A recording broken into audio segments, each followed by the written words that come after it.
Okay, I suppose I'm back. I had a pretty decent week, but I feel like I need to get the Golden Boy done. Oops, what did I get rid of? Nope, I need the to-do list. I need to get rid of the... Be right back. There we go. So, working on Fulgrim, trying to finish off the rest of this guy, right? I've got far more of him done than I expected, but he's still got a long ways to go. I'm trying to figure out the best way to really bring out the purple in his armor, because he's got so much gold on him that it just completely overwhelms. Though I suppose that's okay. I don't know. I'll think on it a little bit.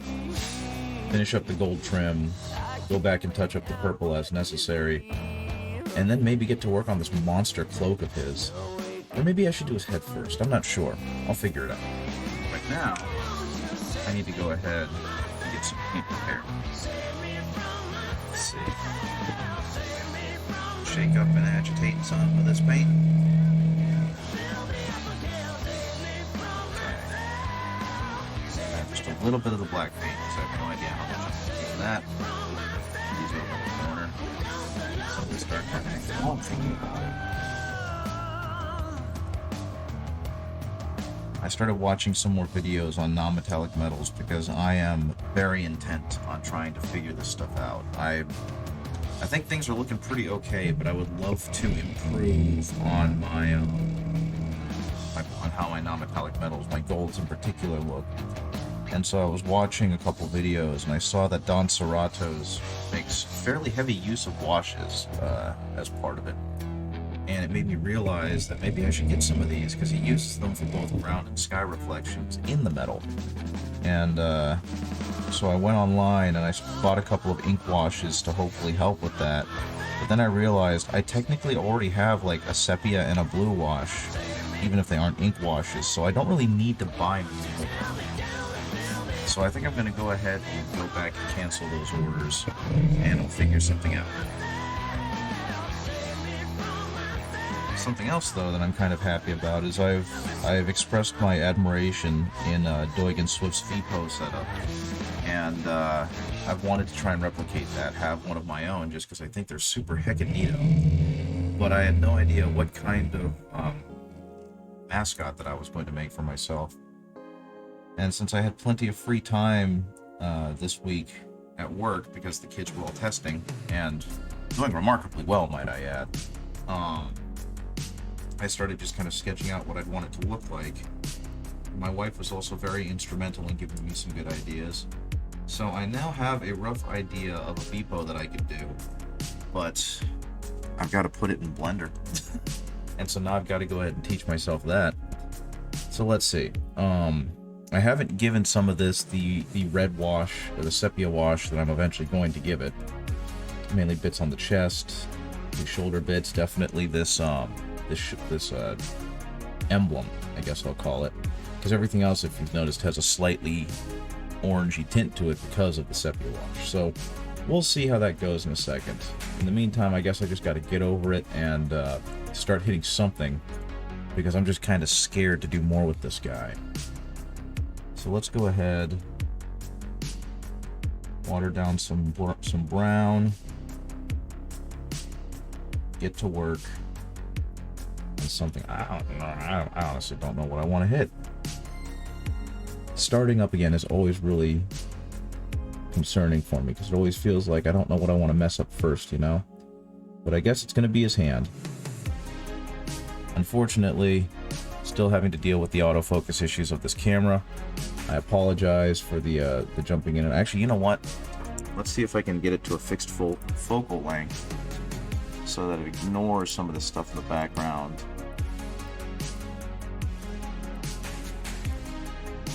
And hopefully I'll have the brains to keep this all kind of in place. Okay, so will that do it? That looks like it's doing an okay job.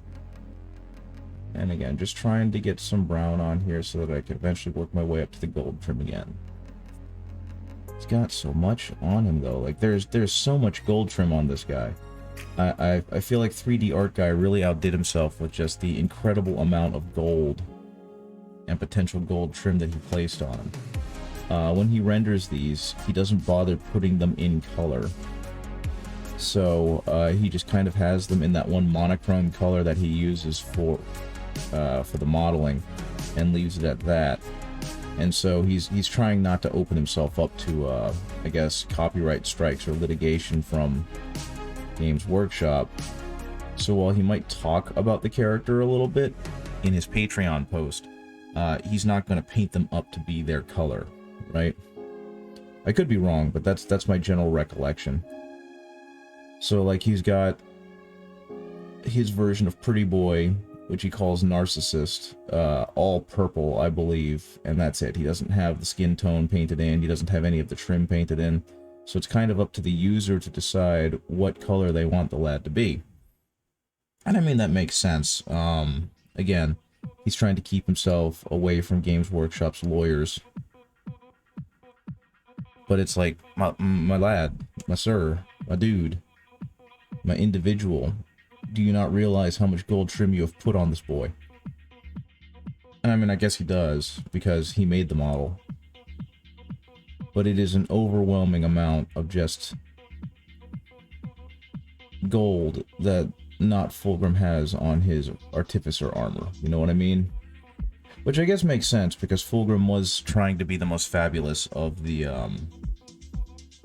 Primarchs. He wanted to be the one that visually represented the beauty and the grace of the Imperium of Man better than anyone else. And I guess in some ways he succeeded. Okay. I love that in If the Emperor Had a Text-to-Speech Device, as the Emperor is kind of bitching about his individual traitor sons, he mentions that Fulgrim was on a never-ending quest to have better hair than the Emperor, and to this day he has still not succeeded. Because that's not necessarily true, but it just really plays up how incredibly vain and arrogant Fulgrim was made out to be. Which in itself is also amusing, because the entire reason for his vanity was because he wanted to prove to the Emperor that he was worth saving. And then, of course, he got into warp drug fuckery, so take that for what you will. Okay, let's go ahead. Mix that up, get this nice brownish orange.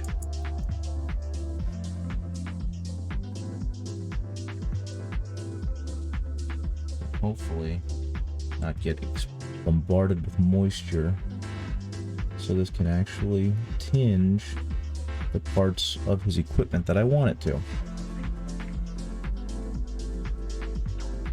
So if you're listening in, I hope you had a great week. I hope it was, at least for me, I work at a school, so we had a lot of kids coming back from a 2-week holiday, and a lot of them are still kind of shaking the cobwebs loose. And so when we had class, they got to find out that I too am shaking the cobwebs loose. And so the way that they scheduled everything, we ended up with like we ended up with our midterms taking place as we got back from break, which just feels like the worst time to have to take a test, you know what I mean? You just spent 2 weeks being brain dead and kind of enjoying not having to think about school or about whatever content that you've been learning, and then you come back and it's like, well, here's 2 days, 1 day per class to really try and remember everything, and now you've got to take a test that's worth a fifth of your grade. Good luck. So hopefully, most of their teachers were very forgiving with that. I know I was. Ended up giving the students study guides that I let them use on the test, because that's just mean and stupid. But regardless, I've been pretty out of it all week, and the kids have definitely picked up on it, and that's fine. They weren't taking advantage of it or anything, but they realized that I didn't have a whole lot of fight in me. Thanks, Keith. I'm still struggling a little bit with the non-metallic metal stuff, but the more I look at them, the less critical I am of my own work, because it is truly turning out to be a pretty nice model. And the good news is, I guess he's got so much non-metallic metal on him that it kind of overwhelms the senses and you can't notice the little screw-ups. That's what I'm telling myself anyway. But I've been watching a ton of videos on non-metallic metal. It's a skill that I want to get good at, because as I understand it, first of all, it's a very skill-intensive thing to do. It's not easy, and I'm kind of learning that the hard way. But also, being able to paint with non-metallic metal is kind of like a flex, you know what I mean? It's like having a completely foiled out deck in Magic. Speaking of, for any Magic nerds out there, I have a student whose father played Magic, I guess, when he was younger, and so he had a whole bunch of cards from when he used to play. And the student was interested in playing and interested in making a commander deck and yada yada yada. And he mentioned that his dad had all these cards, and so he was going to look through them and try and find any that might be valuable. And a couple weeks ago, he comes in with like a revised edition Soul Ring, and I just about pass out, because first of all, I never thought I'd see a card of that expense and a rarity, and secondly, I think that card's worth a few $100s. I'm pretty sure that when he played it on the table yesterday during club, and me and one of the other sponsors joked that I'm pretty sure that his one card on turn 1 was worth more than all 3 of the commander decks at the table combined. So he got a little laugh from that. But yeah, hobby stuff's expensive. Let's see. Next, I think I'm gonna have to go ahead and do some orange with my gold yellow. I might be doing too many steps to this process, but you know what? He looks pretty darn good so far, so I'm gonna keep up with it. Thank you. It's actually not that great a camera. It's the camera in my phone. It's a Note 20, so it's a couple years old at this point. I'm trying my best with it, and right now I've got it at a fixed focal length, so it doesn't keep zooming in and zooming out. Thank you. It's mainly the lighting. I've got a daylight lamp above, and I've actually got a little photographer's lamp over to the right that's really focusing in. I've done a little bit of amateur photography work, and so I kind of understand how to direct the lighting. But it's a struggle. I've been trying to find the right color scheme and everything to try and make it look all perfectly bright and whatnot. But I'm doing my best. Right now, I'm trying not to put too much darn paint on any part of this guy, because he's got such tiny, tiny details. Eventually, I'm going to get a mirrorless camera and a capture card, because, you know, with how tiny this guy is, being able to instantly focus in and out would be really helpful. But unfortunately, the lens in the Note 20 is not particularly good at it, and it's struggling to find him. So I've kind of froze it right now to try and do the best I can with keeping him in focus. So right now, I'm far more focused on trying to make the gold on him look pretty. And I think so far, one of my favorite things about doing this non-metallic metal gold stuff is that it looks friggin' terrible for a while. You know what I mean? As you're painting it in. Speaking of limited editions, put together a boarding patrol containing Terminators from Space Hulk and a few of... Oh, that's really cool. So you've got a boarding patrol made up of Space Marine heroes and Space Hulk stuff. Old school Space Hulk stuff. I've always wanted those. I think they're really neat looking models, but I'm kind of loath to pay the price for them. And I got into the hobby right after they discontinued the new release of Space Hulk. So, I obviously missed the boat on that, and I don't really want to pay the collector's edition prices. But I bet those things look friggin' neat. Did you keep them Blood Angels colors, or did you go with another chapter to represent them? Because that is a super neat idea. And I wish I could do stuff like that. Make that a little brighter. Yeah, that looks pretty good. Then... I really wish they would take the blister by Space Marines, like the tactical Marine heroes that they did, and just use those as a primer for doing true scale Firstborn, because I really like the Firstborn models a whole lot more than the Primaris ones, and I'd love to have a properly sized army of Firstborn infantry.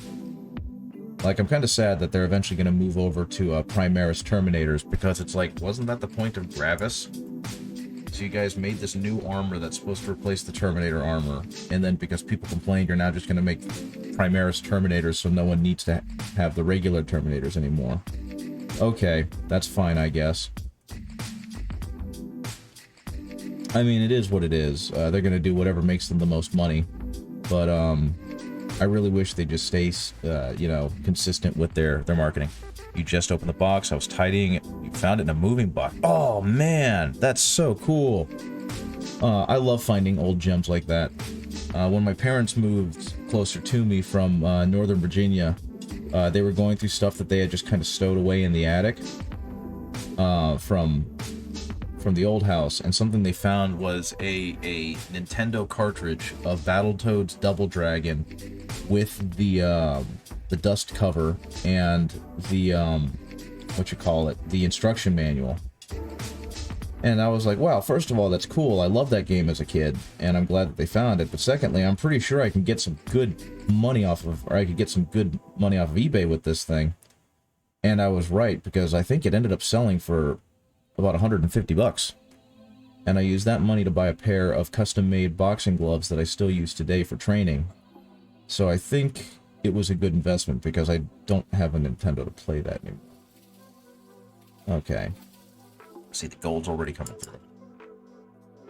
I think some of those are always like the coolest discoveries, when you go back through some of the stuff you haven't thought of in a long time, and you find some rare gem that you can appreciate more. I remember reading a couple years ago, back when I was first getting into Magic, someone's uncle found a whole bunch of old boxes up in his attic, and he was like, hey, I know you play Magic a lot more than I do. Do you want these? And they ended up being I think 2 booster boxes and a bunch of packs of Legends. Was it Legends? It was one of the I think it was Legends. All I know is that at the time, which was again a few years ago before the collector's boom hit, he basically had the beginnings of a college tuition there. It was worth almost $50,000. As was. And that kind of stuff just blows my mind. I'd be really cool to find things like that in my own collections, given how much of a nerd I was and how much nerd culture has kind of grown and exploded over the past few years. Though unfortunately, when my parents were moving down here and renovating and whatnot, they threw away a lot of my old stuff. So most of what I could have had as a collector's item is lost to a landfill somewhere. It is what it is, though. Yeah, I know, right? $50,000 worth of cardstock. That just, man. And that, again, that was before the big collector's boom that happened a year or two later, so I'm pretty sure the value of that doubled or tripled in price from the time I saw that post to whenever he decided to finally sell it.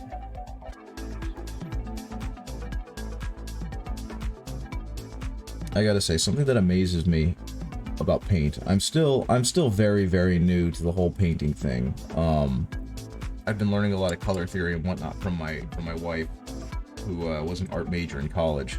And something that always gets me is how much the eyes trick themselves when they look at different colors, right? Because what I'm painting on him right now is coming across as a fairly light color, right? Like, it looks pretty white. But in actuality, this is a khaki. This is what I usually use to make my old bone color, to indicate that these are old desiccated bones. And it's just that because it's next to so many darker colors, your eyes are kind of playing tricks on you to tell you, no, this is a really bright color. So your eyes have to respond and be like, nope, this is bright. This is not a dark color at all.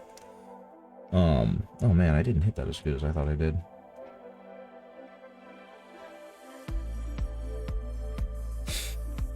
Okay, and I've seen that quite a bit. Let's see, can I love liner brushes. I really love liner brushes. Come on. There we go.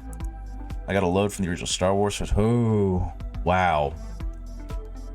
I had a load, and my mom gave them to the local school sale of work balls. Oh. Ooh. Ooh. No, that's upsetting. I dated a girl in college, and her stepfather was like a huge nerd when he was younger, and apparently he had a bunch of first edition Marvel comics, like a bunch. And when he was away at college, his mom sold them or threw them all away. Didn't even sell them, didn't even donate them, just tossed them because they were taking up space, and she didn't like that. And that just makes me sad because in a lot of ways, that's a lot of pop culture history just down the drain because of a parent that didn't see the value, you know? But I mean, who has the crystal ball to predict what's going to be big and what's going to be not big, you know? All I know is that that's something that I've kind of promised myself when I become a parent, is that I'm not going to throw away my kids' stuff unless they want it thrown away. I don't feel like that's particularly right. Or if it's a health hazard, you know what I mean? I'll do what I can to restore it, and if I can't, then unfortunately it might have to go in the garbage. Okay. That's not even all the way up to a bright white, and that looks pretty fantastic. I think I'm gonna go a little bit further with a khaki pale sand blend, and see what I can do there. Because I do want this to eventually shine, but I don't want this to be so stark a contrast between the other colors and the shine that it just looks like I painted on some shine. If that makes sense. Ooh. That would be pretty funny. I do know, and I don't remember if they're here now, but last time I was streaming, there was someone who was interested in getting some STLs for the Mark 6 Marines, and that I had, and I went to go find them for him to show him what the file looked like on cults and who made it and whatnot, and the entire thing had disappeared. I guess Games Workshop's copyright division caught on and found them. So like my Rogel Dorn print, the STLs for my my Age of Darkness Marines, which he had recently upgraded to have Assault Marine variants, it's all gone right now, and that sucks because he was doing really good work with those models. And that gold actually turned out pretty good. I am getting better at this by sheer force of will. Whoa! I just got a text. Who did I get a text from? Whoops, one moment. Give me a second. I'm gonna go ahead and I'll be right back. And video capture device, we're gonna pop that out for a second. What's going on here? Oh my god. What? It's my first... Oh, okay. I don't care. I've been using a VPN on my phone because my school has a really crappy Wi-Fi that heavily restricts a lot of things. And I don't mean like things I shouldn't be on anyway. I mean things I need to do my job. So certain video resources I might want. And so I've not working. That's working. And so I've got this VPN as kind of a workaround so I can just do my freaking job. And I guess it decided it needed to tell me that I've had my VPN on for 2 days. I know. I put it there. Whatever. Okay, is he in focus? He's in pretty good focus. I can't tell. Okay, yeah, that is part of the gilding. There's so much to this guy that I keep missing. He's got like his little elbow joints right there. He's got a little more gilding over there. I feel like I should have just dunked him in gold and been done with it. Like, yep, there's Fulgrim. He's gold. Dude loves gold. But then again, where's the joy in that, right? How much fun would that have been?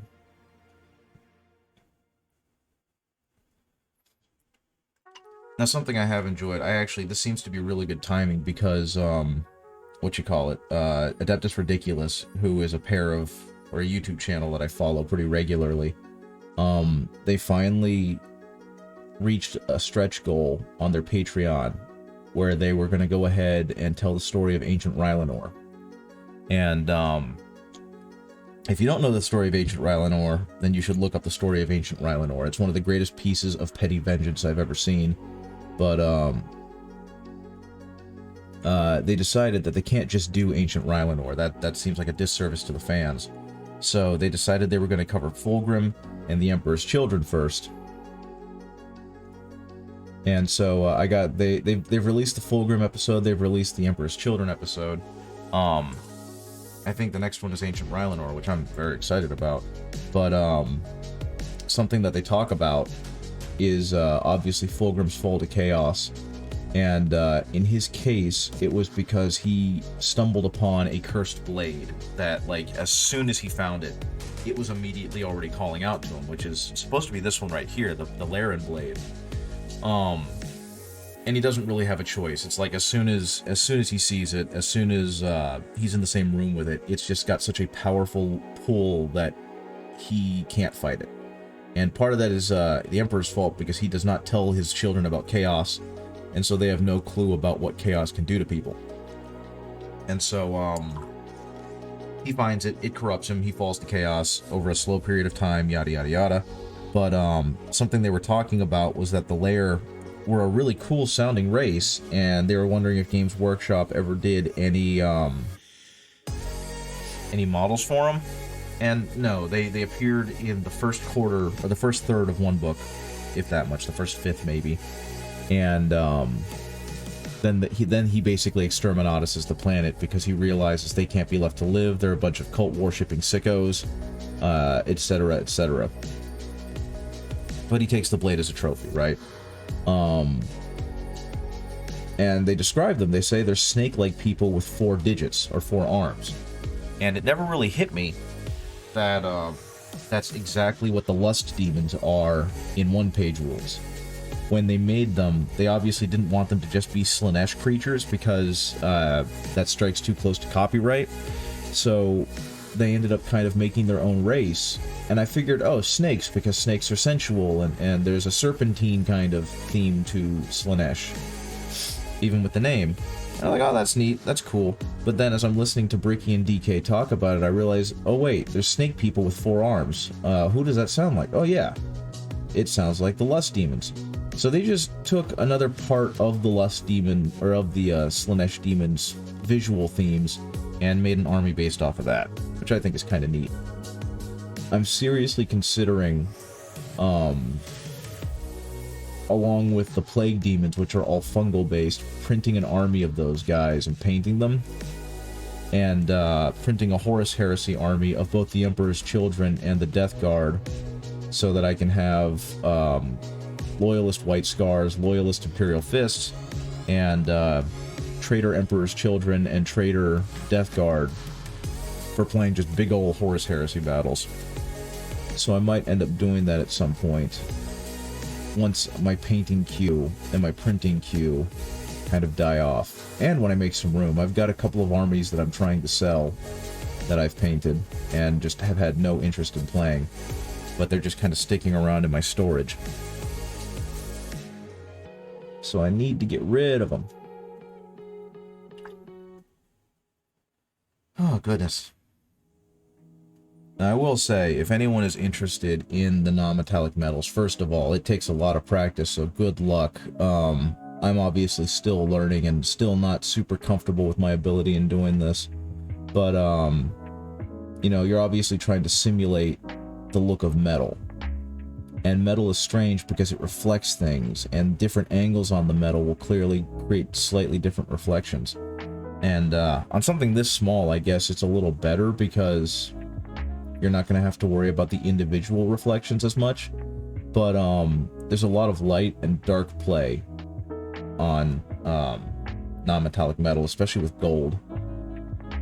And gold isn't just straight yellow, you know what I mean? Gold is a myriad of colors, and they're all warm colors. So you get a little bit of orange, you get a little bit of brown, you get a little bit of yellow. And so what I've been doing with this guy is I'll start with a fairly dark brown and then mix it with some orange. And as I'm painting it, just kind of paint less and less of the model so that the highest points of light end up being the brightest while the rest of it is cast in something of a shadow. And I feel like I'm kind of doing things in the wrong direction, because unless there is a deep shadow and a deep reflection somewhere, what I probably should be doing is making most of it very bright and having these small little shadows, these small little focus shadows catch. I could be wrong there too. I'm still kind of learning the theory behind it, because lighting and reflections are difficult. But then again, this wouldn't be a challenge if they weren't, right? This wouldn't be a flex on people's skill if that wasn't the case. So there is my brown orange. Hopefully doing what brown orange is supposed to do. And ideally, as with everything else, you want to thin the paints down enough so that when they dry, they look like they kind of, you know, transition into each other. You don't necessarily want to make it so that there's these really sharp starts and stops. Though I have understood that with non-metallic metals, something that's really heavily emphasized is that you don't really want to put too many gentle transitions next to each other, and that the lightest spot will very commonly be next to the darkest spot on the metal. And that still boggles my mind, and I'm still trying to wrap my head around it. Eventually it'll make sense, and I'll realize that everything I've been doing is wrong. But until then, I'm going to continue to do this the way that I've been doing it. Okay. I think That may need to go even darker. I apologize if the model's kind of wandering. I'm bracing him on an elbow, and so when I move, he kind of moves with me. Hit that with a darker color. There we go. That way it's not just purple. And wait a minute, he's got even more gilding on his hand. On the back of his hand. Good gravy. Is that... No, it's not. Okay. Yeah, that's the best idea. I used to hate contrast paints because I was like, what's the friggin' point? They never look great, and then I realized I was just using them wrong. And so I've come full circle, and now I'm a huge proponent for contrast paints. I think they're brilliant, and if you do the right kind of undercoating with them, you're going to get amazing results.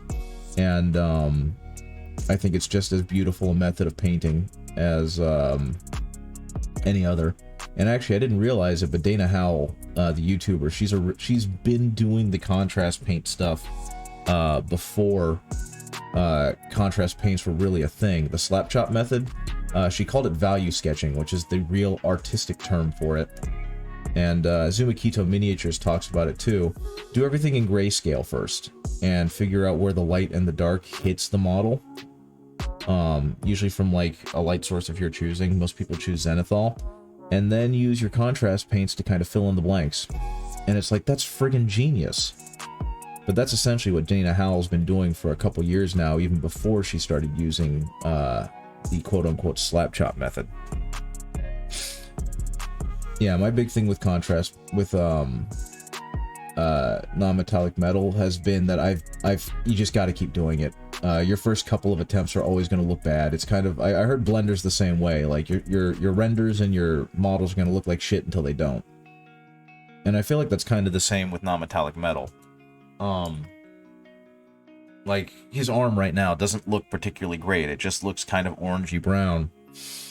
But as I keep What next? What's happening? One moment. I got another... I don't know. That was very funny, though. Once I continue working my way up the visual ladder from this orangey brown to more of an orange to more of a yellow, it's suddenly going to look a whole lot better, you know what I mean? And there's a video online when I first printed my Rogel Dorn model. I really wanted to try... Nuts. I really wanted to try and hit him with non-metallic metal and do my best to make a beautiful non-metallic metal Rogel Dorn. Which was insanity given that he's wearing gold armor. But I found a video of a guy painting him over about an hour. And at the beginning he looks like crap. He just looks brown. But as the guy goes through the layers, showing you how to kind of slowly build him up to gold, it starts becoming a work of art. So, at some point, I'm either going to buy a legitimate Rogel Dorn model, I'm still using the text-to-speech head and no one can stop me, or I'm going to print another one, at like higher quality, at a higher resolution, and really go to town with the non-metallic metal on him. Because something that's kind of nice about what I found out with something with a lot of... I think drawing is probably the only art form where you can kind of immediately start seeing what the end result might look like. That is true. It is really cool kind of seeing the sketches and seeing where they're going with it without actually knowing. But I will say, and this is obviously from very limited perspective, I'm not into very many artistic hobbies because it was just never something I committed myself to growing up. That, especially with something like non-metallic metals, it feels like I don't know what I'm doing until suddenly I do. At this point, I've had a lot of experience with it, or a decent amount of experience, because I've been working on my Custodes, and I've obviously been working on Fulgrim, and I've done some others, but it always just feels like I'm doing it wrong until a couple layers later, suddenly I'm doing it right. You know what I mean? I guess going from something like this to something like programming languages, though, it's like, oh, okay, yeah, there's definitely a lot more immediate feedback for you to play off of. Because I know, like, you're a programmer, and you're right now making your spider avatar, Vipo, which I'll admit I was a little squigged out by when I first saw it, because I'm not scared of spiders, but seeing one that close up with that kind of detail was like, whoa, okay. Yeah, but once I kind of got to see it, first of all, you're doing a great job. It looks adorable. But second, I can definitely understand kind of the anxiety of what's it going to look like once I hit render, I guess.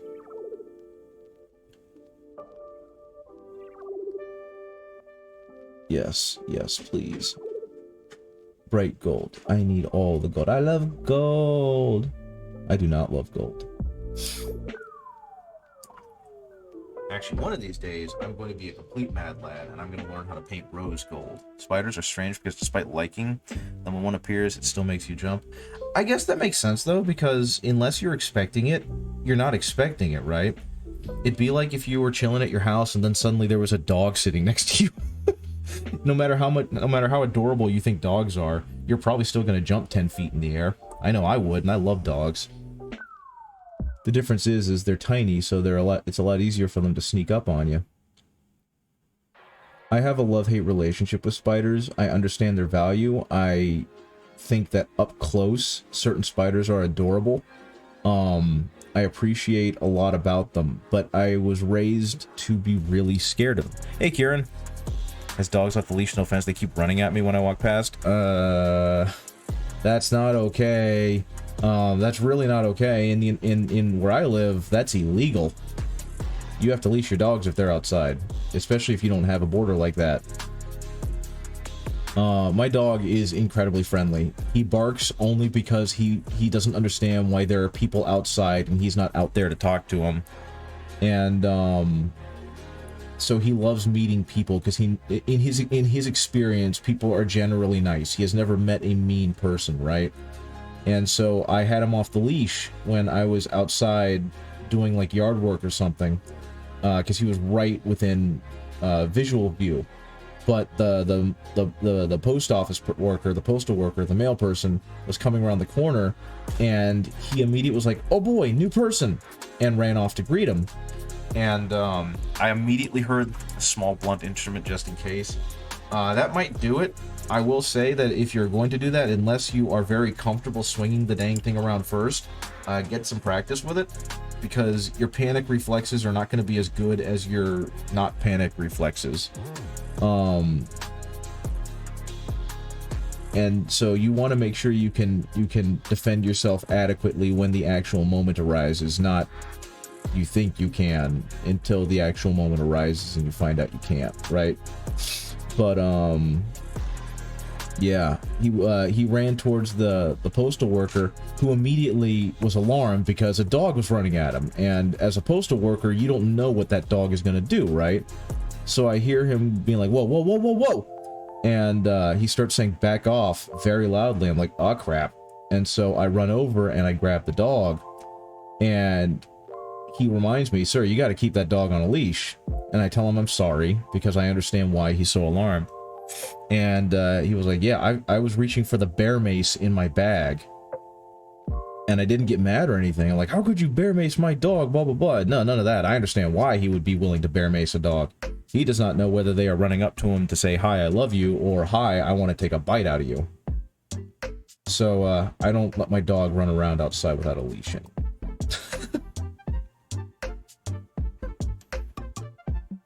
But yeah, that'll do it. You might need more than a blunt instrument, to be completely honest. It takes a lot to stop a dog. Okay, no, I want to go to yellow, not to or to yellow-orange, not to yellow. So how are you guys doing now that I'm done talking about potentially having to defend yourself against doggos? Which I hate talking about that because I love dogs. I've always grown up around them. I think they're lovely. I don't know. How are you guys doing? How was your week? Any new fun news? I feel bad that I've missed all of Doig and Swift's new stuff because I've been waiting for them to come back, but they're actually... I grew up and still live in the countryside. I've had bad experiences with dogs, with rednecks. Oh, that makes things worse because there's a lot of like, "Hey, this is your problem. If you're bad, stupid actions have stupid consequences" kind of people. And so good luck with that. I apologize and I sympathize, but good luck with that. Because at some point, someone's gonna get doing good. Just sat down with some tea whilst doing some 3D studying. How's yourself? I'm exhausted. We went back to work this week after being on winter break, and the kids are tired. I'm tired. We've got midterms because the scheduling this year was funky. So we immediately had to jump in to be like, "Hey, here's your study guides. You're gonna have a midterm tomorrow." And they were obviously pretty upset about that. And so was I. So I kind of told them, "Here's your study guide. Let's go over it together so that you can use it on the midterm next class." And between that and just the general increase in mental and physical activity, I've just been exhausted. So we've had some very chill days in the classroom outside of having to take the midterms. And now I'm just working on getting this guy painted up to that lovely golden standard I'm trying to hit. And so far he's turning out pretty good. Though I'm starting to think that I have finally worn through my wet palette sheet and I need to get a new one, because I'm starting to see holes in it. And my understanding in general is that you're really not supposed to use a wet palette sheet for more than one session. It's supposed to keep your paints wet for a session. Eventually I'd love to, but I am nowhere near there right now. Yeah, my goal is to reach as high as I humanly can, and if I reach it, cool. If not, I'll at least know that I'm far better than I would have been had I never tried to reach it. Reach for the stars so you can touch the moon. Other than mild congestion, I think I'm doing pretty alright. I managed to finish my Game Jam project in time, and now I can resume VPO work, though I did accidentally break my travel Gawain lid in the office on Monday. Ah, that sucks. I don't know what that is, but that doesn't sound like fun.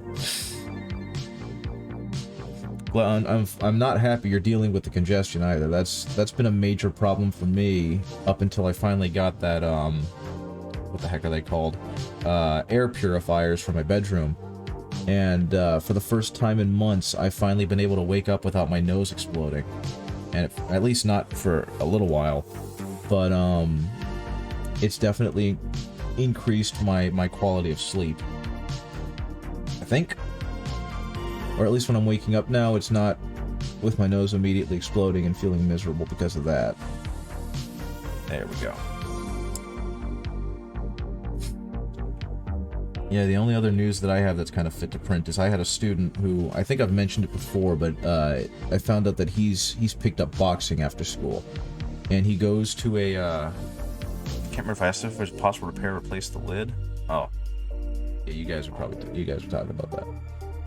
He goes to boxing after school, and he's really interested in it. Like, he came in one day and he had his boxing gloves, and he just had them. Like, wasn't showing them off or anything, but was clearly hoping to get some attention for it.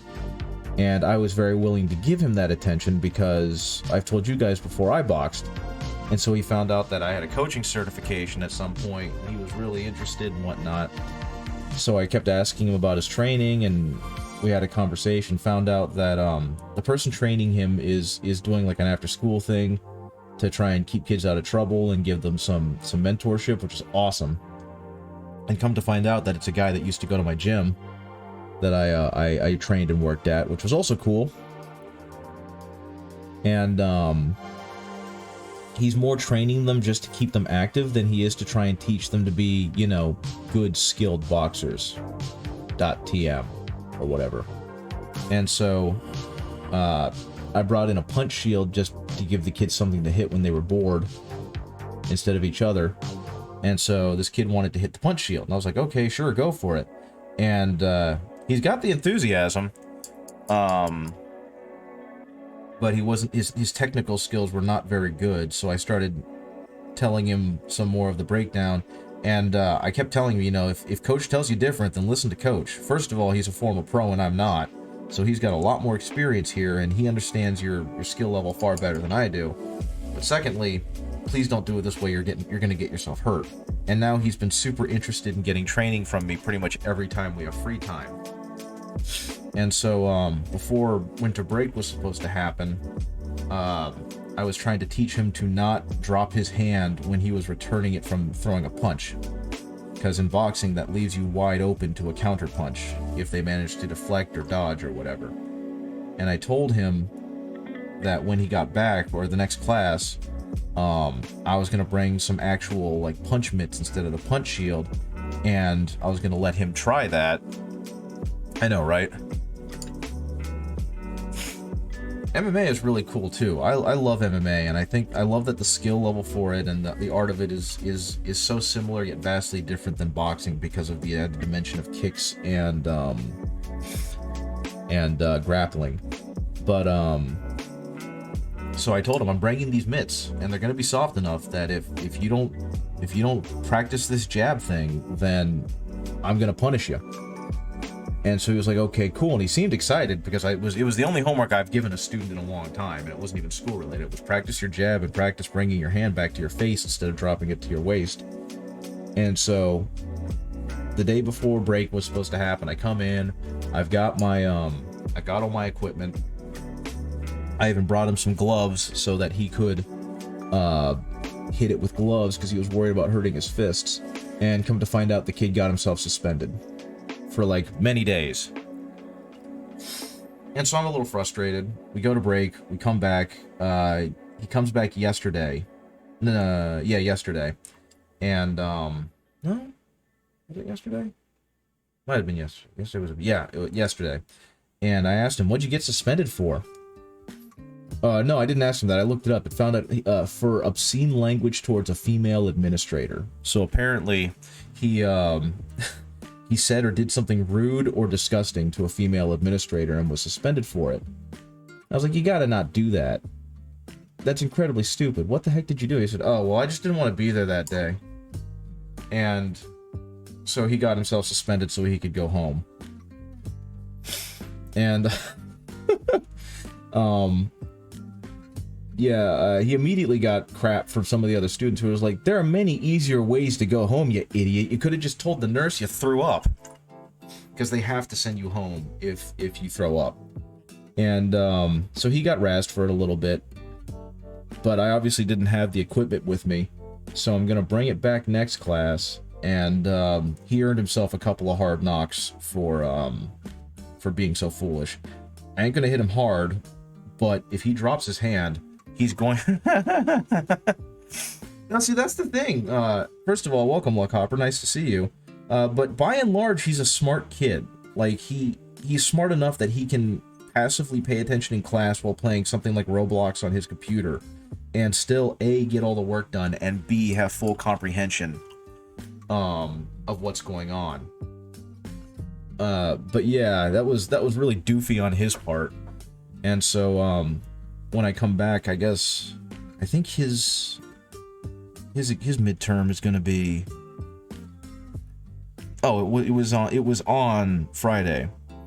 And so Tuesday when I see him next, I kind of don't want to do any work since they're going to have a half day soon anyway.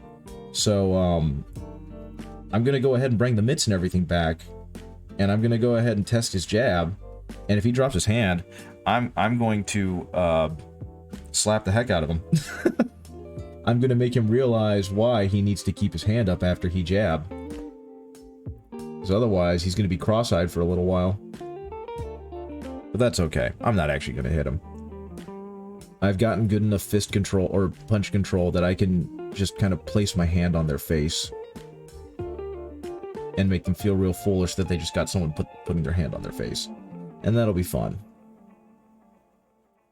But yeah, a great example of that, actually. The study guide that I gave them wasn't an answer key, you know what I mean? It didn't have the answers to the tests on it or anything, but it gave them a basic rundown of some of the concepts. And it's all really simple stuff because it's 9th grade remedial English.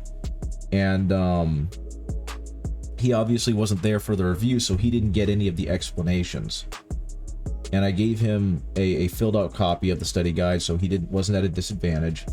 And he didn't even bother using it. He just went through, did the test, and got like a 98 on it. Because he had been paying attention in class up until he got himself suspended. So, yeah. Dumb kid wasted a day because he didn't want to be there, so he cussed out an administrator. I guess. I don't know.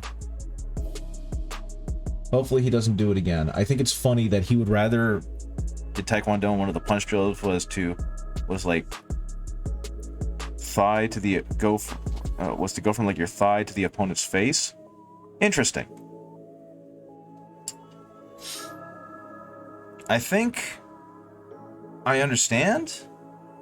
Punch drills there go from like your oh, okay. A hip. Yeah, well that's because there's mechanics behind that, right? Chambering the punch and generating power from the hip. If your hand is that low, you're probably not just going to use only your shoulders for the punch. You're going to immediately kind of push off with whatever leg side that's on, and that's going to engage your hip for the punch. Unfortunately, I haven't seen a whole lot of evidence that they go beyond that, and so every punch is chambered from the hip, which is clearly dangerous because your guard is completely down that entire time, and then you return it to the hip, which means you're no longer protecting your face. So, I mean, every martial art has its benefits and its drawbacks, but I guess especially for like Taekwondo and kids Taekwondo, they're not really trying to turn you into an MMA fighter yet. They're just trying to keep you occupied and give you some basic guidance on how to do things.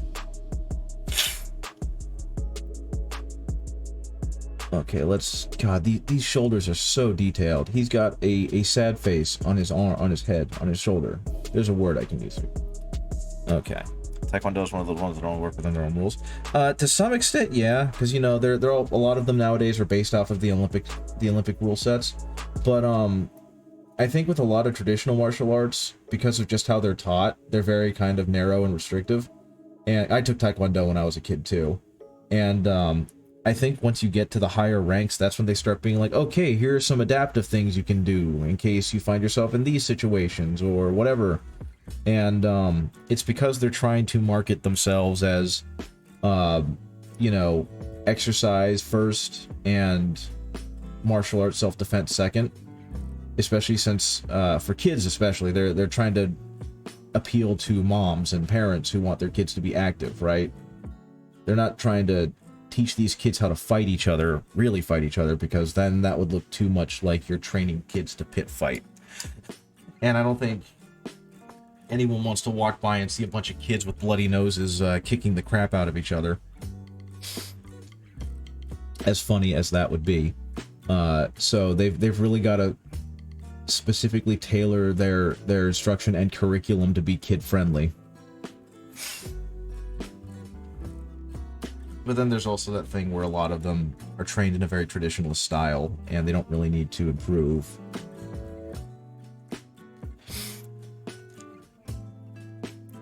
Most of the associations have a rule where you get kicked out for fighting outside the ring. Yes. Well, again, they're based off of sporting rules, so they're trying to create athletes, not brawlers, not pit fighters or whatever. So I know, like, punching to the head is illegal in a lot of places like that, even though clearly punching to the head is something that can be done.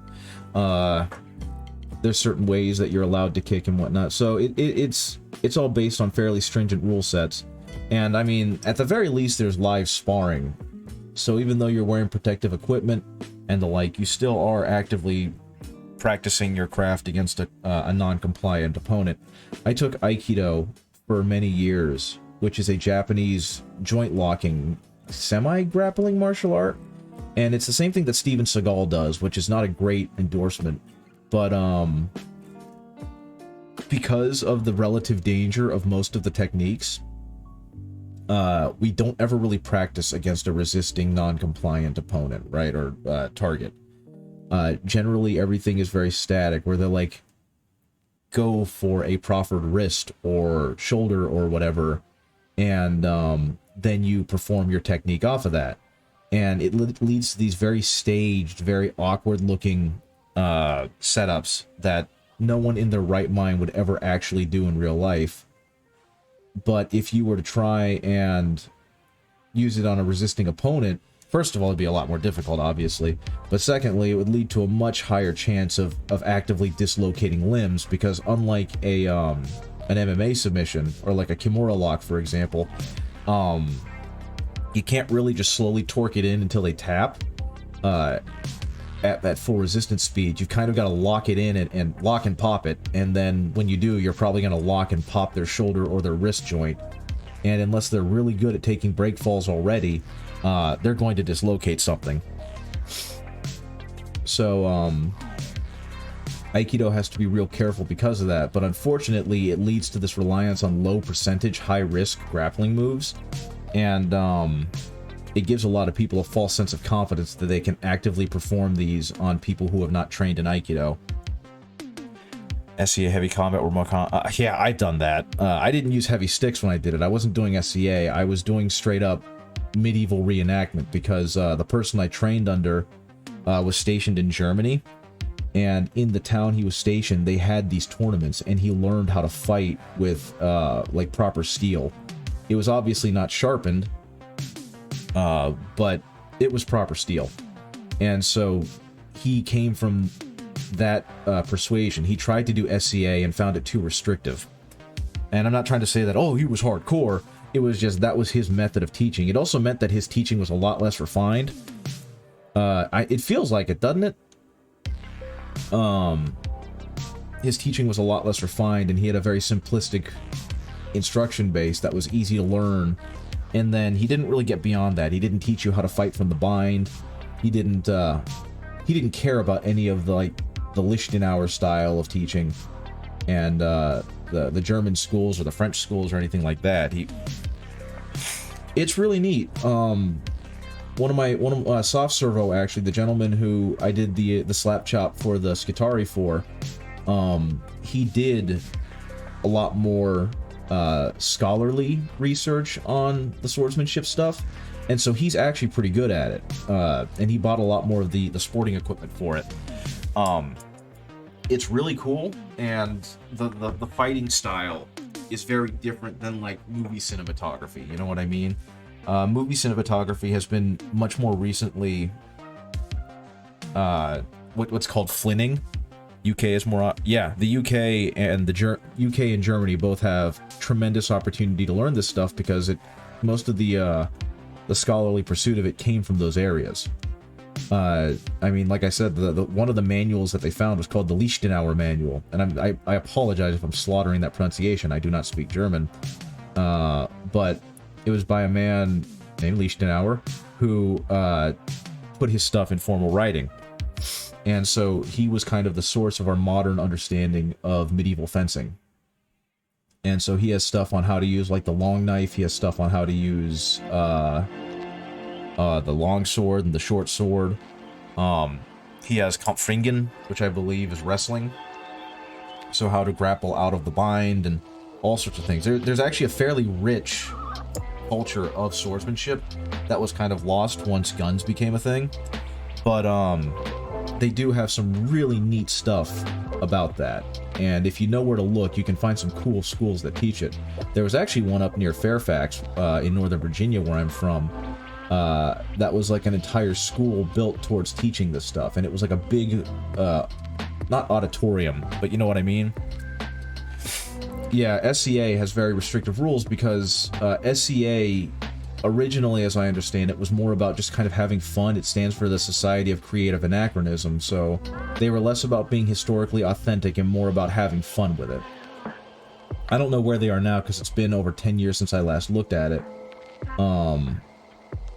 But they definitely, like, they didn't use steel. They used bamboo and rattan in metal furniture.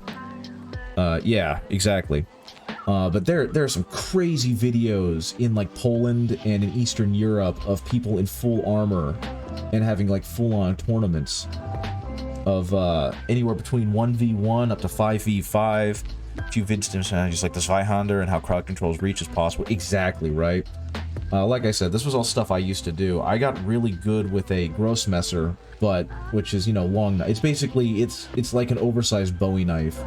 And the only reason I got good with it is because I had been training in Kendo for about a year prior to, so I had some of that swordsmanship built in, and so using a curved knife was something I was familiar with. And then I had my world completely turned upside down when Soft Servo started teaching me, because he was learning the proper way to use it and get you a pole hammer. Exactly.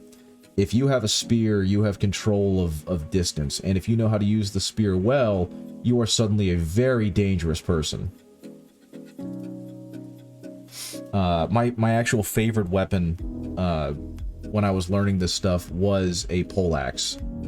Actually a shorter one, because I had been doing Aikido for a long time at that point too, and one of the weapons they use very commonly is called a Joe staff, which is a bow staff is about 6 feet tall, and a Joe staff is about 4 feet tall, 5 feet tall. It was meant to be more like a walking stick, or longer than a walking cane, but shorter than a full-on walking stick, right? And it was because the O-sensei, Ueshiba sensei, used it as a walking stick, and he basically integrated like bayonet fighting into walking stick martial arts. And so I got very proficient at having a mid-ranged stabbing and clubbing weapon. And it got to a point one time where my sword coach was just kind of, we were just kind of goof off sparring. We were just grabbing whatever weapons we had and having light sparring with each other. And I happened to bring my Joe staff with me one time, and so he was like, yeah, get that.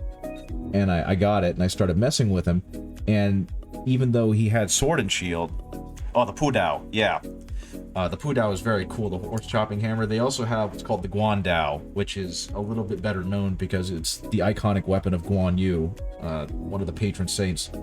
But I was sparring with him with that, and he just could not get past the defense of the weapon. It was just, the range was too good, the speed was too good, the fact that it was a narrow stabbing implement until it was a slashing implement was too good. And eventually he just turned his back and went, yeah, I ain't fighting that thing again. And so that was kind of a swell of pride there. What time is it? I've been going for about an hour. I'll go for a little while longer and then I'll be done. But yeah, the Guandao is the weapon that I really want to learn, because it's basically a bow staff with a chopping knife on it, and that's really freaking cool. If you know anything about Three Kingdoms, or the Sangul era, or anything like that, then you know about the Guandao, and you know about Guan Yu. I was a huge fan of that era for most of my young adulthood, and I actually tried to go to school so I could specialize in it and teach it at like the university level. Never got that far, but huge fan and follower of the Three Kingdoms era. And I still remember a lot of it. There was a book based off of it called Romance of the Three Kingdoms that was pretty well known for a while, like Dynasty Warriors and whatnot came out of it. But I originally had the abridged version because it was all I could find and afford. And I ended up reading that thing like 8 or 9 times. And then I finally found an unabridged version, which was the full book, which is something like 1,600 pages of very tiny text. And I ended up reading that like 10 or 11 times. And then there was an afterword by the translator where he talked about the historical context. And he kind of explained in footnotes some of the cultural bits and the literary critiques. And I ended up reading those another 5 or 6 times. I was very deeply absorbed in this era of history. Yep, the John Mandao. Yep. That one is like, it's got, I think the blade is shorter than a Pudao, but longer than, you know, a typical Dao sword. And it looks like a weapon from Final Fantasy. It's a very cool thing.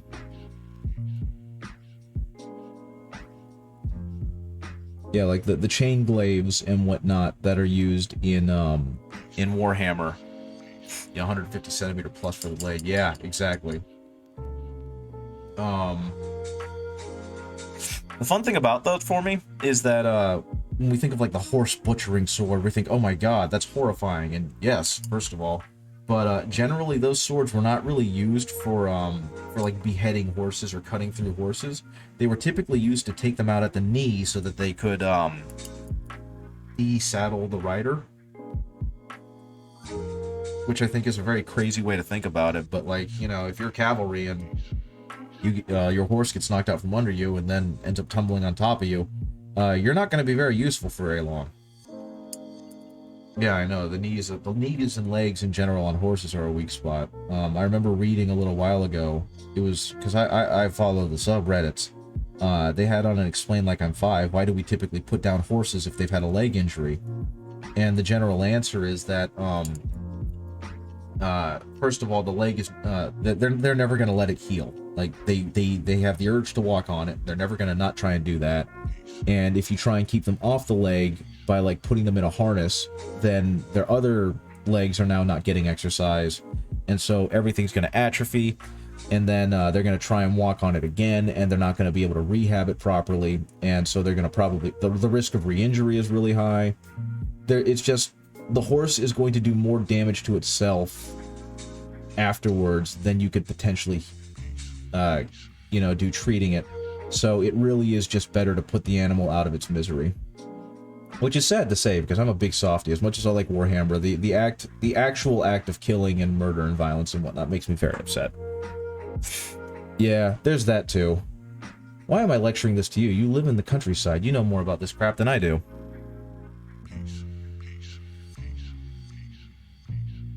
Like, I read about it. You live it, so... Yeah, horses are a really fucking animal, and it's kind of our fault for domesticating them.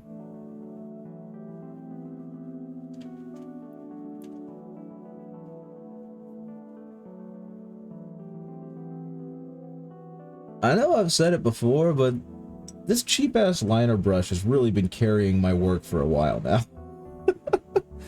I've stopped using my Winsor & Newton brushes because as good as they are not as good as the... I mean, they maybe are. Maybe I need to go back to using them. But, yeah, that doesn't surprise me. When you're out in the when there's that much open countryside, then you end up being around a lot of horses. I'd figure. But yeah, this brush has proven to be absolutely phenomenal. Like I've mentioned before, I do have Winsor & Newton brushes. I do have the hoity-toity, quote-unquote, good, expensive brushes. But, I haven't used them in a while just because, this brush has just been so good for practically everything I've needed it to do. Enjoy that pizza. God, why is everyone having pizza? I want a pizza. I wanted to get a pizza last night. I can't remember what started it, but someone mentioned, oh yeah, I was talking to Soft Servo at work because he's my co-teacher, and he's in an attempt to get healthier and eat healthier. He started doing Weight Watchers, which has their own, you know, point system, their own culture of how to eat food, how to diet, whatnot. And he was telling me that because of how active he's been and how strict he's been on the Weight Watchers diet, he's got a lot of extra like bonus points that he can just splurge on and play with. And so if he really wanted to this weekend, he could eat a whole pizza tomorrow and still be within his Weight Watchers limit. And that made me think, you know what? I really want a freaking pizza. And then I didn't think about it anymore because I had to go teach. But then when I got home, I was looking at dinner, and I've been eating leftovers from Christmas and New Year's for the past couple weeks, as we've made the food and then, you know, had to preserve it. And I realized I didn't really want that again, because I've been eating either turkey or ham now for, it feels like, a month. And so I'm just kind of browsing on my phone, listening to my wife tell me an amusing anecdote from the day, and I see that Papa John's has the ultimate stuffed crust pizza. And all I can think of is that, you know, I feel like eating like trash today. I want an ultimate stuffed crust pizza. So I go online to start ordering that, and it's like $13. It's fine, cool, fantastic. And then after taxes and fees and whatnot, it ends up being almost 30 bucks. And then I didn't want one anymore, and so I ate some ham. But I still kind of want one. And so at some point this weekend, I think I'm just going to go ahead and buy myself one of those oven-baked stuffed crust pizzas and make it myself, instead of spending 30 bucks on a Papa John's one. And actually, now that I think about it, I'm still mad at Papa John's. I ordered a pizza from there on accident about a month ago, which is a really dumb way to start a story. But I was going to order it for later on in the afternoon because Soft Servo was going to, his graphics card was going to arrive at my house, and he was going to come over and install it so we could play. Yeah, horses are friggin' dangerous, man. Being behind one is one of the dumbest things you can do, right? Because their kicks are awful. But, so I accidentally put in the order for, like, right now, and I tried calling them to be like, hey, I didn't mean to put this order in for now. I'm not gonna be home, no one's there, can you cancel it? And he was already pretty overwhelmed. He was like, yeah, I can do that, but can you wait a minute? Can you call me back? Because I'm dealing with this 1.5 million things I gotta deal with. And I went, okay, sure, cool, whatever. And so I call him back 15 minutes later, and I'm like, hey, calling back to try and cancel this order. Can you cancel this pizza order for me, please? And he goes, yeah, I can do that, but I've got this, that, and the other I've got to do first. How about this? I'm gonna write your name down, and then I will cancel it myself, and you can confirm it online. I'm like, okay, cool. And I hang up, and a few minutes later I check, and it's on my front porch. And so I'm just thinking, oh, okay. And thankfully my wife was home, so I called her to be like, hey, I accidentally ordered a pizza that I meant to order at like 6 o'clock tonight. Can you, you know, bring it inside so a squirrel doesn't get it or something? And so she did, and she just kind of put it in the oven so that it would be out of the way and not be open to the elements. And I get home and I eat it that evening, and I leave a review telling them they need to hire more people so this one guy doesn't have to deal with 1 million things in the middle of the day. And then later on that night, I have horrible stomach problems and basically get punished for eating that pizza. So yeah, fuck Papa John's. Still mad at him. Okay. Sorry about that long and lengthy story about how Papa John's gave me food poisoning, but I'm still very angry at them. That being said, this guy is turning out really good, and I'm really happy about this. It's kind of strange how none of the pizza chains from the US made it big here. I mean, you guys probably have your own, right? Unfortunately, as I understand it, most like American fast food is kind of crap anyway. I mean, I grew up on it, so I wouldn't know much better. But we have very funky standards for our food, and most of the time it's just kind of like, can we get away with it? Yeah, okay, we'll feed it to them. So a lot of American food has that. We got McDonald's, Taco Bell, Burger King, but I think we have 2 Pizza Huts. I mean, That's actually more than we have here. I live in I'm not a huge city or anything. I live in a fairly well-developed city, Roanoke, in Southern Virginia. And we've got Domino's everywhere. We've got Papa John's everywhere. We've got McDonald's everywhere. I can't throw a rock without hitting a... Okay, no problem, Kieran. I can't throw a rock without hitting a McDonald's. But, like, I think we've only got one Pizza Hut in the entire city. Poor Kieran, you always seem like you're doing some kind of chore. I mean, that makes sense. I probably ought to be doing some kind of chore. I know that after I get off the stream, I'm going to help clean the house a little bit because it's been a while since we've actively vacuumed and whatnot, so the floors are getting a little grungy. But that's okay. That's a really easy fix. Let's see. What else can I do? He's got so many tiny details that are hidden under other tiny details. And if I don't hit them just right, then they're not going to show up. Which is a little bit frustrating. I guess thankfully though, if they're that small, someone streamed Google Street View in Chicago. I think how many moves into a Dunkin' Donut? It was not that many. That doesn't surprise me. We have one in Roanoke, I think. One or two. We don't have very many, but Dunkin' Donuts are really popular in some parts of the country. I think my favorite thing is that we got a Krispy Kreme donut over near my house. And my favorite thing about that was apparently there was a Krispy Kreme a few streets down, like a few of the main thoroughfare streets down, and it friggin' burned down. But that was before I moved here. And so when the new Krispy Kreme opened, it was such a big deal that they had police out there directing traffic. And from what I understand, it still does really, really good business even today, which is, you know, years later. But the idea that a Krispy Kreme donut opening was a big deal for Roanoke just tickled me to no end. Because all I could think of was the Books A Million that closed down just down the street. And I was like, okay, donuts, clearly top tier important. Books, we could take it or leave it. Though I do suppose the internet has kind of made books a little bit more marginalized. Though we do have a pretty nice library nearby, along Q and... Oh god. I can't eat KFC. It hurts my body. Which is weird because I can eat incredible amounts of Taco Bell. They have a signature blend of spices that makes the skin pretty tasty, and the chicken tastes like nothing. I think you guys have different meat and food standards over there that are considerably more stringent than ours, but that's been my experience whenever I've had KFC, is this, they overly spice the skin, the breading, so that it is incredibly salty, and then the actual chicken tastes like absolutely nothing.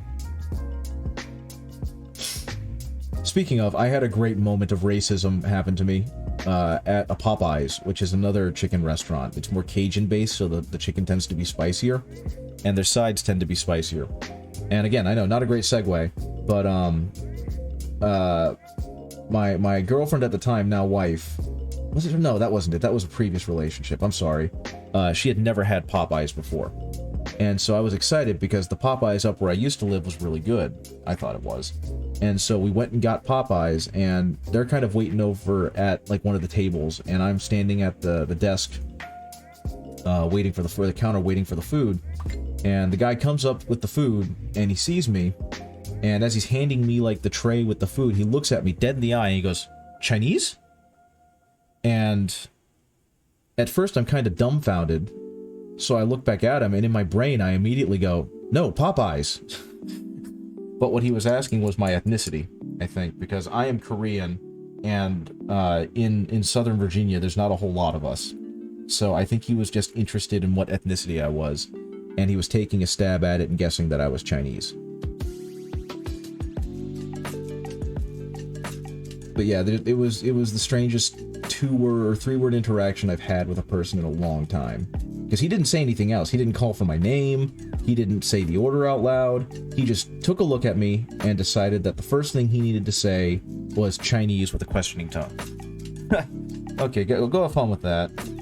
Go have fun with that. I'm going to keep trying to brighten up the gold trim on this guy on his shoulder and make sure that it looks good. Now, thankfully, that was a very obviously passive example of racism, but it was very jarring.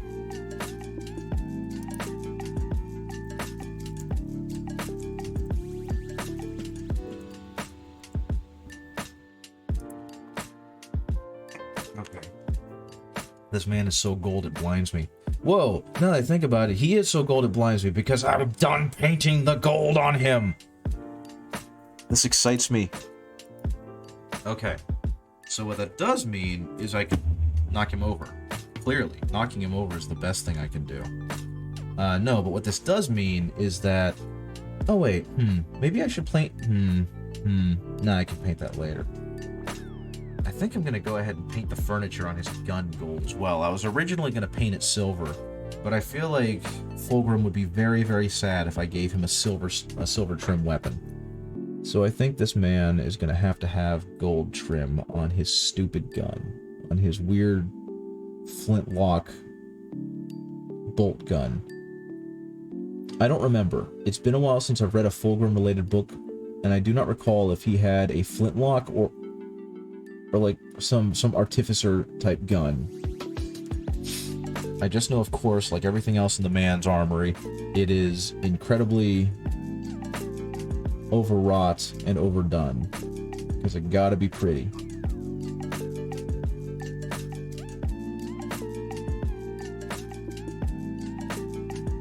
Which, to be honest, can't feel too bad about, because if you got the drip, then you gotta show off the drip, right? Okay. A little bit of that orangey yellow to really bring this out. Because I gotta differentiate the gold from the brown somehow. Because the handle is actually brown. The furniture is gold. And again, I am once again amused and amazed at the level of detail that this model managed to carry, given that I printed it at half size on a printer that, for all intents and purposes, probably was not a high enough resolution to print at that size. So kudos to both the printer and the sculptor for being able to do amazing things. I am right now in the market to try and buy a better printer. I am looking for something that can get me higher resolution. And my hope is that I can find one soon. I've got a couple models in mind, but they're both out of my price range right now. So hopefully I'll be able to accrue the money to do so within a short time. Okay, here we go. I actually was pretty happy to see that I got a request, a commission from someone at the local game store that I go to, that he's been struggling with his own 3D printer and saw that I was willing to 3D print things for people. So he was wondering if I could do a commission for him and he would pay me for it. So yay for more sources of income, more small income streams. Okay. That's the gold, or the pale gold next.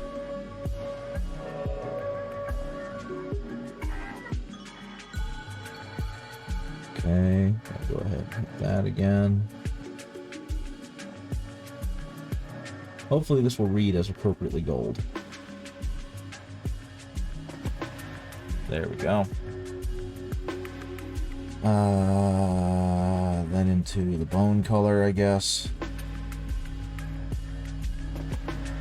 I can't believe through my inane rambling I nearly finished painting the gold on this guy. That was completely unexpected.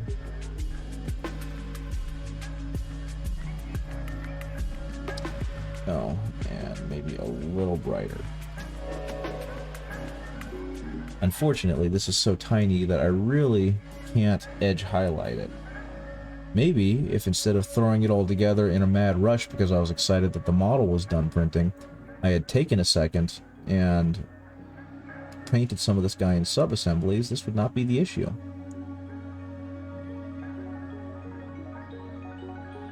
I don't know, where do you guys stand on the sub-assembly painting thing? How many of you guys, if you paint models, we'll actually go through the process of painting individual little bits and bobs before assembling the guy.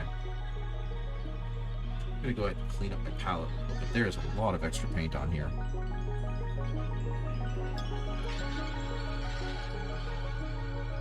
Ouch. Okay.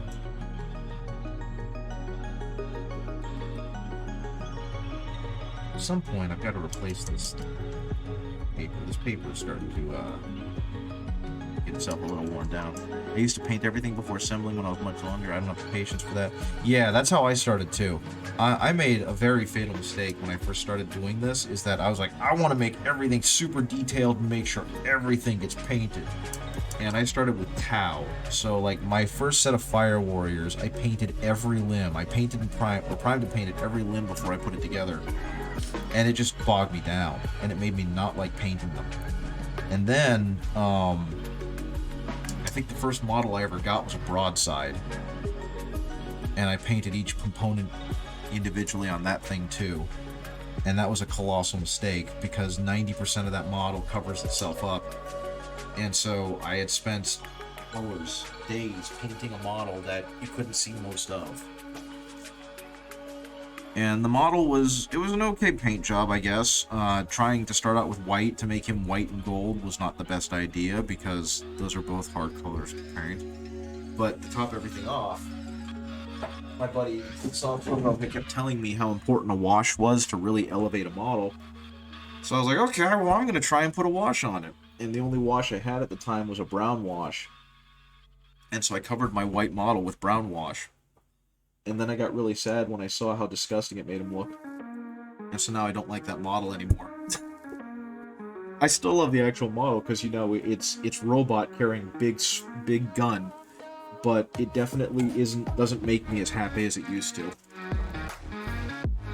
And I kind of want to take it apart and repaint the entire thing, but at the same time, it was the first model I ever painted, so I kind of don't want to do that. Okay, let's go ahead and see if this purple wash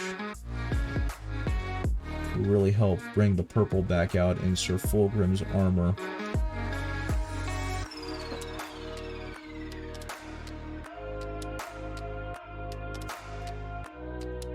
I've already kind of given everything a sepia wash on this. I'm just curious to see if maybe hitting him with another purple.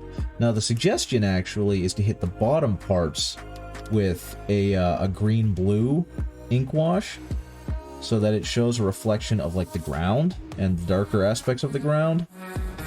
But I don't have that. So I'm going to go ahead and hit the entire thing with a purple wash to see if I can bring the purple back out. I stick to digital art, even though I'll order some origami starter stuff, see if that's the thing I can handle. Origami is neat. I'm really bad at it. Well, I used to be. I haven't tried it in a long time.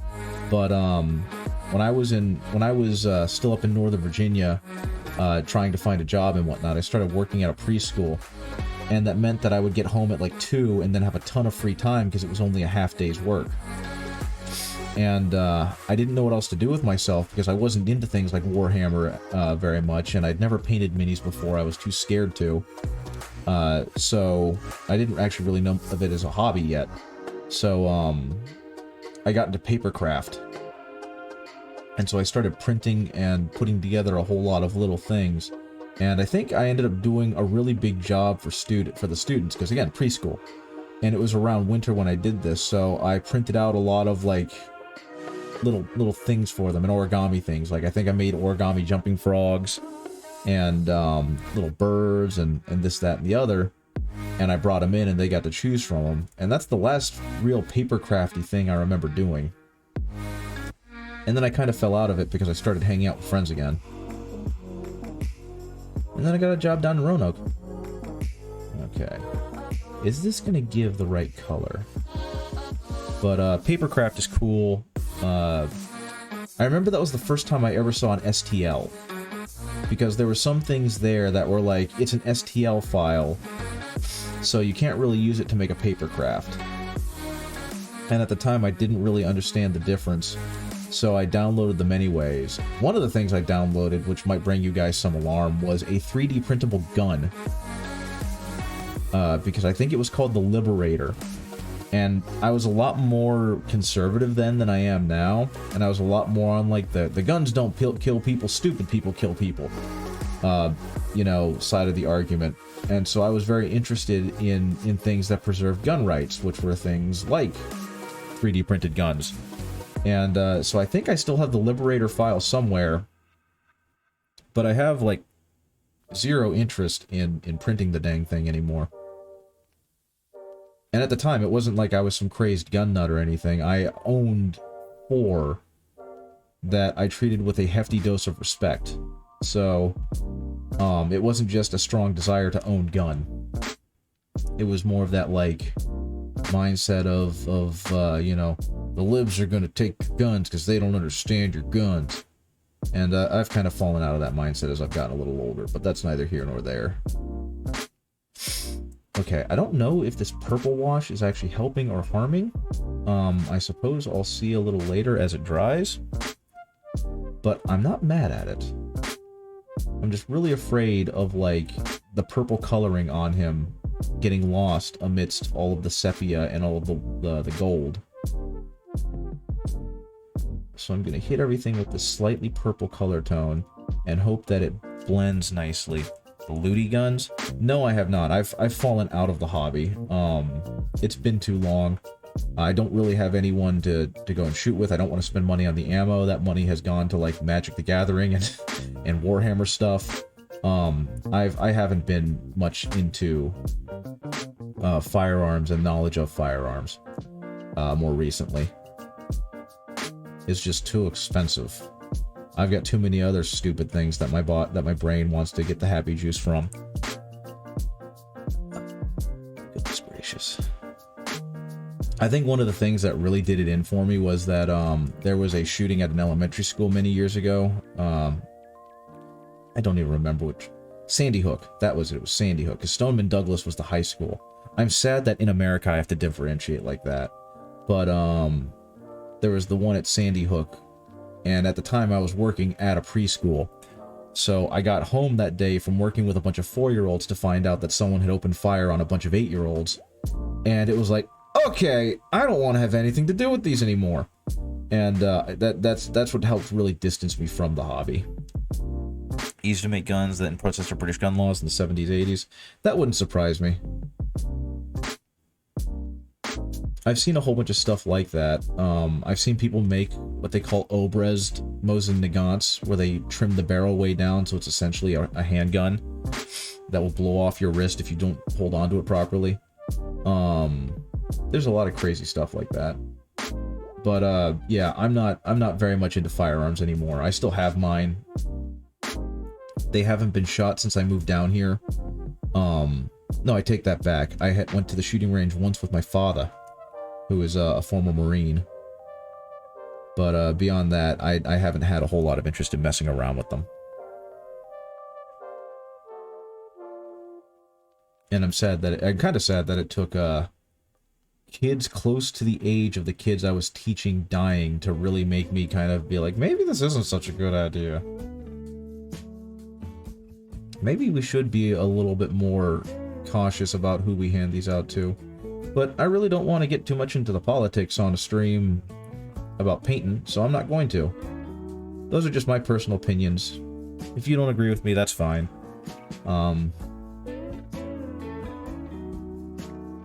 But right now, I am hoping that this wash doesn't end up overpowering the gold too much. Because the entire dude is getting it.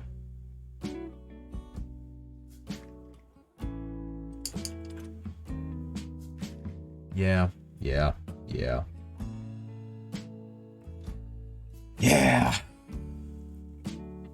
I don't like it.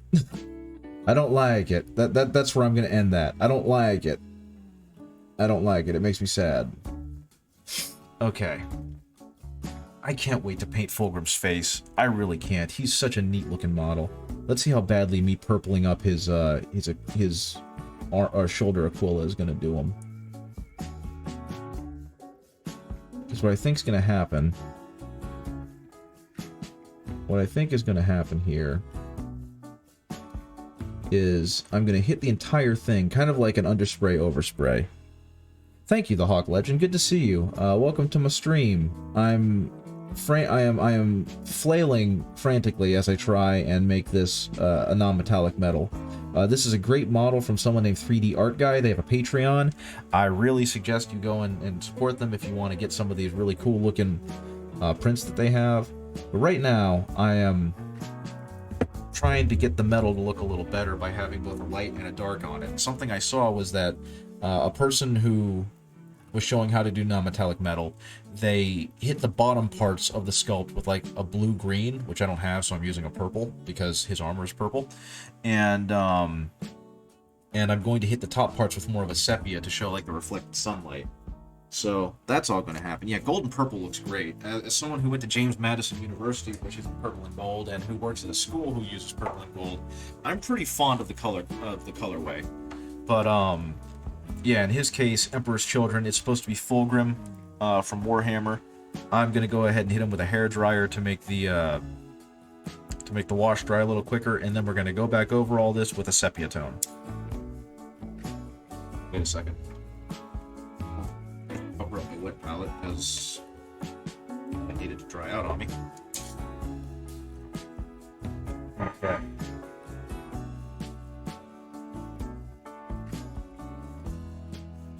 There we go. There we go. Okay. On to the sepia tone.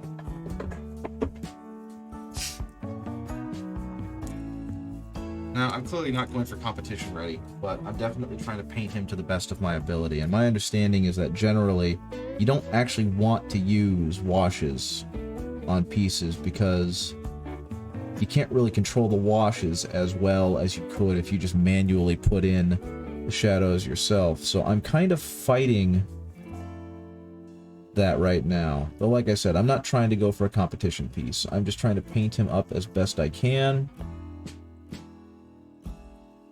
with the techniques that I want to use. So he's getting a little bit of sepia to bring out some more of the gold at the top. And I'm going to try and keep as much of the purple wash intact to show the bottom reflection of the ground off of it. And hopefully the combination will look good. I also wanted to bring the purple back out in his armor. So let's see, this would all get... Yeah.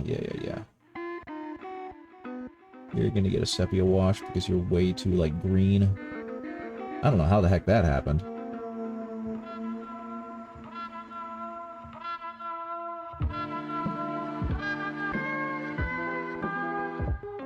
A little bit more of that red. I think some of this I really shouldn't have covered because it ended up just making it look very purple.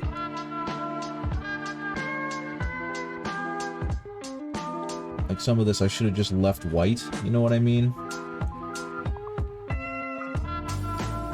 Mayhaps went over this a little too hard. That's okay. Bring back some of the orange to it, that'll make it show back out. And if I need to, the beautiful part of this is I can always repaint him just a little bit. I think I might have unified the colors just a bit too much. And for me, this is kind of the fun of this, is that clearly I'm still learning, and so getting to kind of see where I make up mistakes and where I can have my stumbles, hopefully that works as a learning experience for you guys who's watching and might want to learn similar technique. Okay, so that can all go like so. Get more of a red tone up top. This is all going to get more of a red tone. Yeah, there we go. That's what I'm looking for. That's far closer to what I'm looking for. I want this to have more of the amber color of the gold. And hopefully that will show through a whole lot better through the orangey sepia than it will through the purple.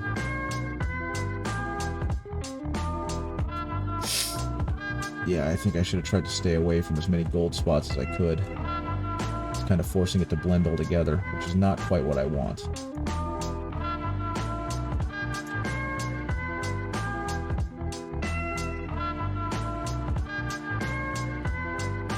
Okay, Speaking of, what time is it? 10:35? Yeah, I probably ought to get going soon.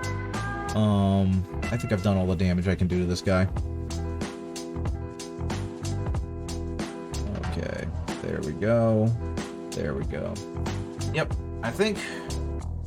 I don't know, I'm debating if I should do his cape next, or if I should do his sword next, or his head. He's got sword, cape, head. Sword, cape, head. And then I probably ought to terrain him a bit underneath.